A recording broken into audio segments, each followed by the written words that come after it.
I don't think photography is a didactic medium. I see it more as a series of impressions or construct about my personal projects. I want to see them as open structure and to allow some liberty to readers to draw their own conclusions about it.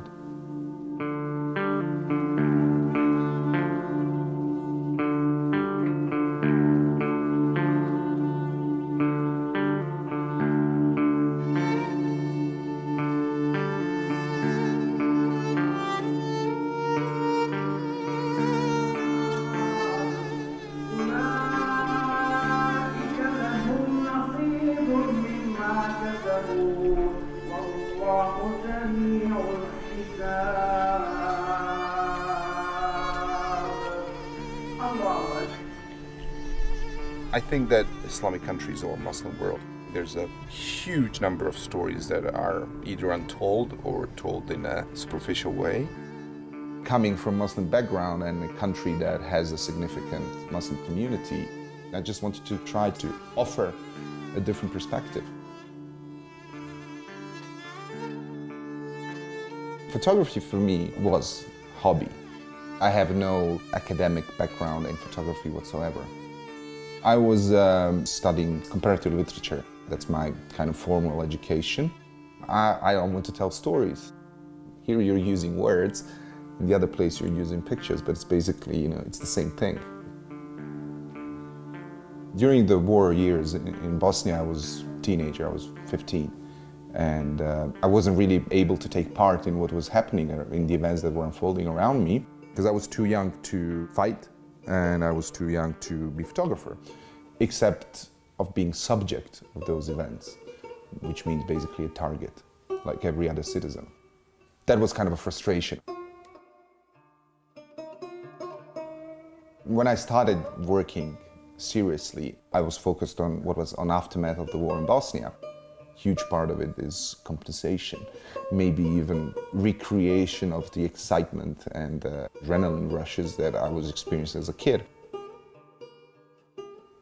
And as I was kind of completing that body of work, I realized that there is a number of places around the world that have been following similar pattern of ethnic violence, fraternal wars.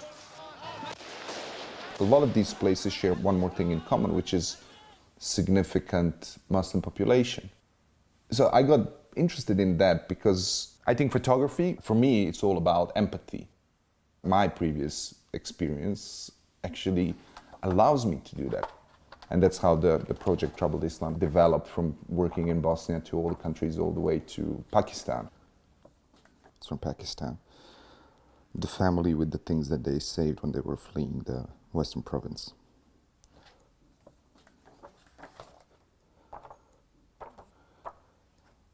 Then, this is one of my favorites.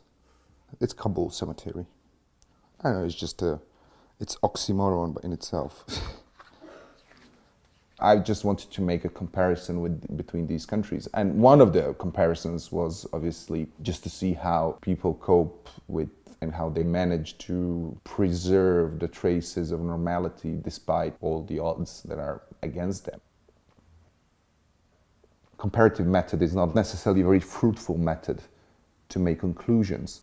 I think with images, it's very fruitful. I mean, if you put things together, the reader can kind of make a decision and make conclusions on their own. And this is the brand new book that hasn't been distributed yet. And it's I think it's a special project. So I wanted to make something where my interference as a photographer, as a human being, will be minimized.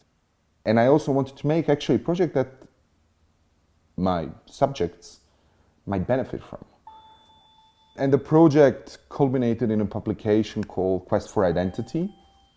About 8 years ago, I was working on a group project, and as part of that story, I went to this facility in central Bosnia, which handles the whole identification process of missing people in Bosnia, which is roughly 40,000 people have been missing, killed. They have database of DNA and so on and so forth. But among other things, they also have storage of archived, cataloged items, personal belongings that have been recovered along the human remains. What it happens, they invite families and they browse through, these items. This horrible process. I said, well, wait a minute, wouldn't it be better if these people actually recognize these items on the paper instead of actually physically have to go to these facilities and browse? So that's the project. So I decided to photograph these items in exactly the same way on a forensic table on which the bodies are assembled, and to photograph them in a very clinical, very detached way, and to create this book and iPad app and online catalog of these items, which will correspond with the physical archive. It's amazing how absolute detachment in form can actually create extremely emotional body of work. Everyone has wristwatch, everyone has family pictures in a wallet. It allows you as a reader to create a story around. 20 magazines published that across the globe, from Spain to Holland to States. And, the project was supported by so many people and so many organizations. So I think that's probably the best thing, and well, not best, but the most important thing I've ever done.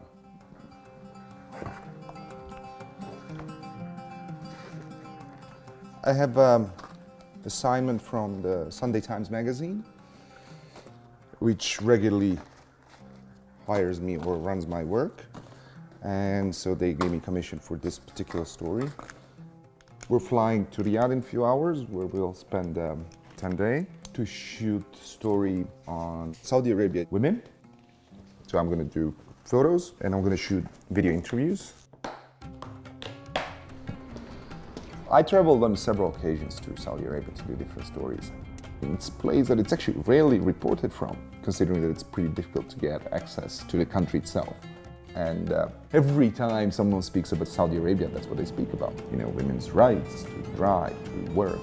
So it's a good place to challenge the stereotype.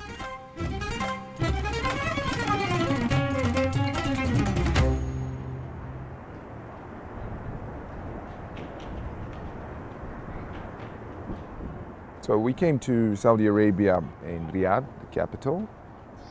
Riyadh is a weird city, I would say. It's kind of heartland of the royal family, which is kind of plateau in the middle of the country. I wouldn't call it a beautiful city because, there's nothing actually to resemble the fact that this is one of the oldest inhabited places on Earth. Basically, all the traces of old cultures and civilizations are kind of wiped out.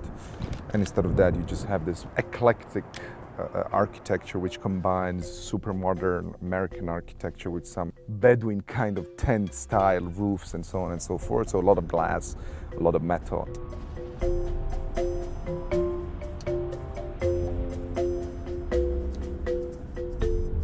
Yeah, this kind of place where everything takes place in private places, either behind the walls of the houses or in the shopping malls, close quarters, so to speak. It's because of the heat and because of this obsessive need for privacy. So nothing really happens in the streets. And to make things even more complicated, Saudi society is fairly segregated. I won't call it extreme, but here is more visible. Talking to women in general, it's not the easiest thing to do. And especially when it comes to talking to camera or taking pictures that are going to be published abroad. It's a traditional culture, it's sensitive. So, as usual, I rely on local knowledge and local connections. Good? Yeah, absolutely. Ready. Rock and roll.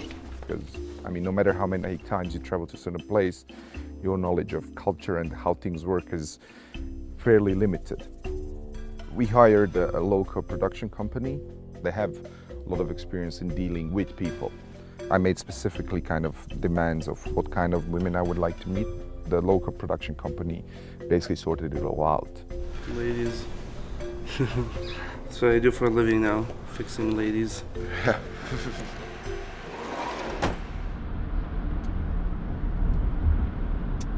I think there's a general feeling that Muslim women in general and Saudi women in particular is somehow put in the back seat of the society.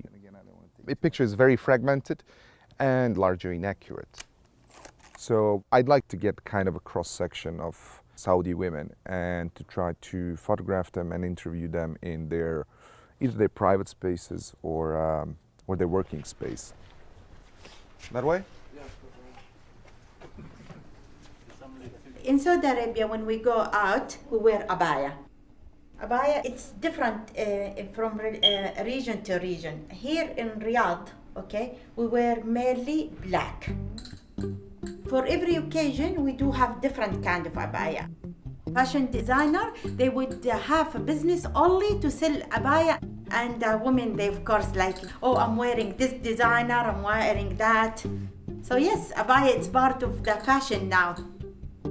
My name is Buthaina Zakaria Morshid. I had my doctorate from Yale University in Management of Chronic Illness, which is subspecialty from doctoral in clinical research. Whenever we're talking about Muslim women, Saudi Arabia is always picked up as a bad example. But actually, statistically, women in Saudi Arabia are more educated than men. There are more women with college degrees or MAs, MBAs, and PhDs than men. If the issue that we are dealing with is that Muslim woman is underrepresented in the media, then I want to dedicate, my attention to her. Can you a little bit that way? Just yeah, perfect. That's why portraits seemed like appropriate way to do it. I wanted to give certain formal values to the picture, so I'd like to be accurately composed.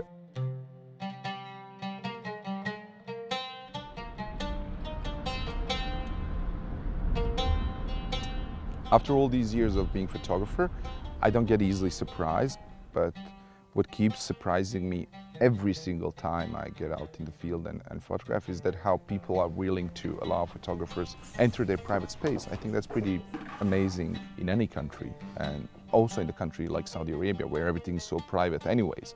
Somehow there's this implied trust between the subject and the photographer. So you have a cupcake store? It's not ours. We're only opening the franchise. But the original is in Dammam. It was founded by a female, Saudi female. It was very successful. It's all cupcakes. And they covered all with the cream, the green cream. About the Saudi women in general, a lot of people think they're pampered. But the truth is, no, they're very active, but behind the scenes. They're mothers, they're housewives. They work, they study at the same time, full job. Also, they're starting their own business.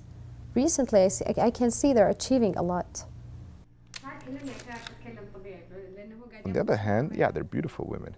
That's also another thing that we are not aware, because most of the images you see are the images from the street where they are obliged to cover either part of their body or most of their body and face.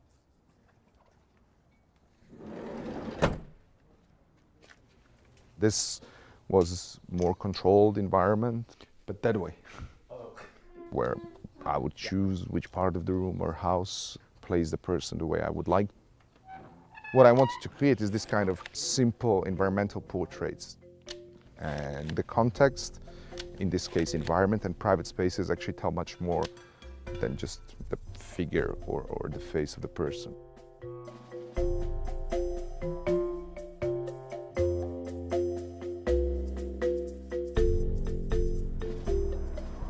Story about Islam is a relevant one, globally.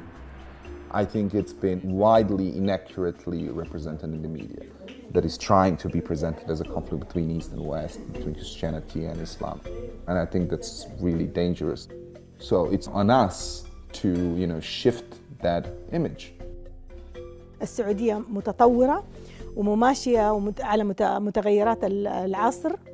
مع الأسف النظرة اللي هناك ما كانت تنظر للسعودية بهذا النظرة، فهم لو جو السعودية وشافوا حيغيروا نظرتهم اللي عن السعودية. Oh wow. Jesus. فالمرأة السعودية النظرة للعالم إنه بما إنها بتغطي ومتحجبة إنها حقوقها مهضومة وضعيفة وتنقاد للرجل. بالعكس، المرأة السعودية هي امرأة إن ما تكون زي بقية النساء فهي أقوى منهم، لأنها يعني كافحت عشان توصل لما وصلت إليه. في عصر المرأة الزاهر والذهبي، في عصر الملك عبد الله، أعاد لها هذه الحقوق وابتدت تاخذ حقوقها. والمرأة السعودية مو مجرد إنها غطاء إنه الغطاء هذا أو الحجاب اللي هي بتستخدمه يحجب عقلها.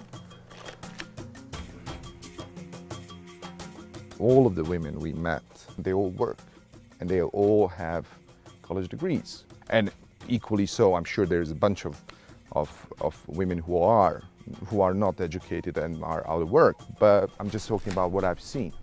And obviously we've seen only a small fraction of it, so I'm not claiming that we have the whole picture. But I think it's important to do stories that are showing at least slightly a different side of the coin. Yeah, nice to meet you. How are you? Nice to meet you. With photographers, somehow a lot of us try to please the stereotypes. We put the blame on like, yeah, that's what the media wants. That's what the people want to see. I mean, how do we know what people want to see? I can only be kind of listen to the common sense. If I was the reader, what I would like to read. So, I mean, this is what I would like to read. So I do the stories that I would like to see someone else does.